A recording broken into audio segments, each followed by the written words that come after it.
ఈ రాయుడి గుండెల్లోన ఎప్పుడు ఉంటావు ఓ తల్లి నీకేరింతలు ఎన్నడు నా ఎద కదితాయో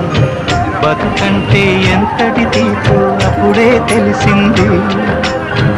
రోజు నువ్వు నవ్వుతూ ఉంటే అన్నంతో పని లేదమ్మా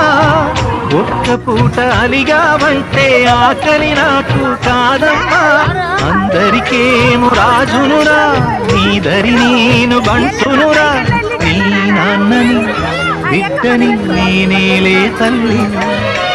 జోలాలి జోలాలి జోలాలి జోల పాడుతా బజ్జో నా తల్లి